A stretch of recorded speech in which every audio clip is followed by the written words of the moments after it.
Humingi na ng tulong sa national government ang lokal na pamahalaan ng Cebu para sa search and rescue operation sa mga nawawala pa rin dahil sa Bagyong Tino. Patuloy naman ang hakbang ng provincial government para maibalik na ang basic services doon.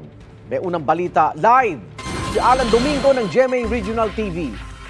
Alan.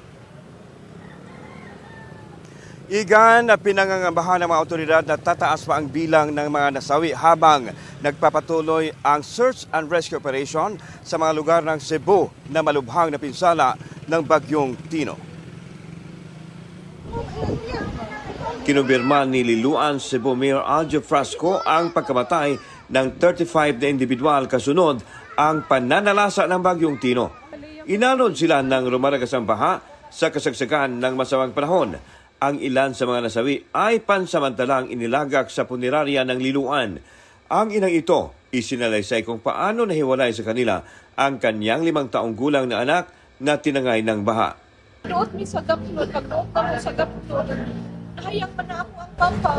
Sumuna na nawa ako anak, nabuyan. Pagbalik niya sa babaw, pagkat sa saging, habili na ako ang anak, wala na nakuha. Sa bayan ng Compostela, mayroon ding 15 ang nasawi at ang iba ay iniligay muna sa harapan ng kanilang Rural Health Unit o RHU. Sa video ni Marcelo Uano, makikita ang baha na umabot na sa bubong ng mga bahay.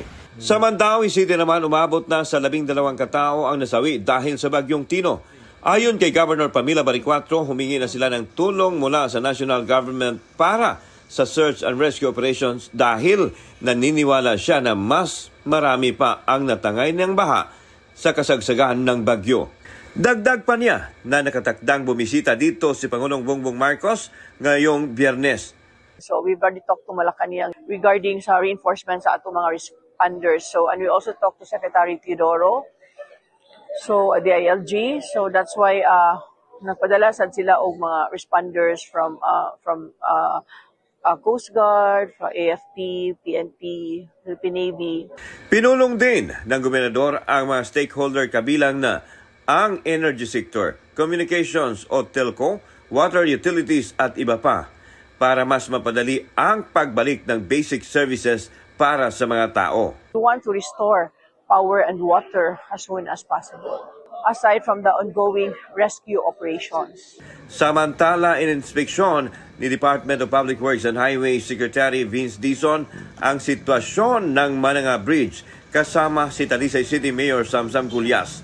Sabi ni Dizon na kailangan ng matinding replanning ng flood mitigation, hindi lang sa Talisay City kundi sa buong Cebu Province dahil kulang-kulang daw ang revetment wall. The solution is really to control the water from upstream, from the mountain, going down. Sad to say, hindi yon ang ginawa in the past, 10, 15 years. No, tinanong ko kay Mayor, when meron bang kinonstruct sa upstream na kahit anong impounding or flood control sa taas, wala. So, sa taas. Sa taas, which is Cebu City part, no? Paulit-ulit lang ito mangyari. So that needs to change now. Hindi na pwede. Sinabi rin ni Dizon na iimbestigahan kung may mga substandard pa na flood control project. Nasa Independent Commission for Infrastructure o ICI na raw ito. 12 ang kumpirmadong patay sa Canlaon City sa Negros Oriental dahil sa hagupitang Bagyong Tino. Unang kinumpirma ni Canlaon City Mayor Chubasco Cardenas ang 6 na individual na nasawi. Tumaas ang bilang sa 12 nang matagpuan ang bangkay ng 6 na individual. Patuloy ang paghanap ng 10 pang nawawala. Putol ang komunikasyon at walang kuryente sa buong Canlaon City matapos mabuwal ang mga poste ng kuryente doon. Hindi rin madaanan ang mga kalsada matapos masira ng baha. Nasira din ang mga tulay sa Binalbagan, Inayawan, Mountain City. Maging ang Alibabay Bridge, Malaiba Bridge at Bayug Bridge. Umaapila ngayon ng tulong ang lokal na pamahalaan ng Canlaon City para sa madaliang restoration ng kanilang electricity at telecommunication facilities.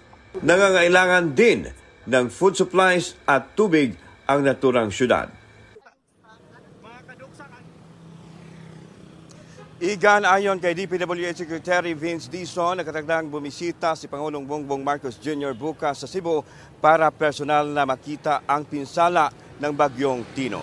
Igan? Maraming salamat, Alan Domingo ng GMA Regional TV. Ingat!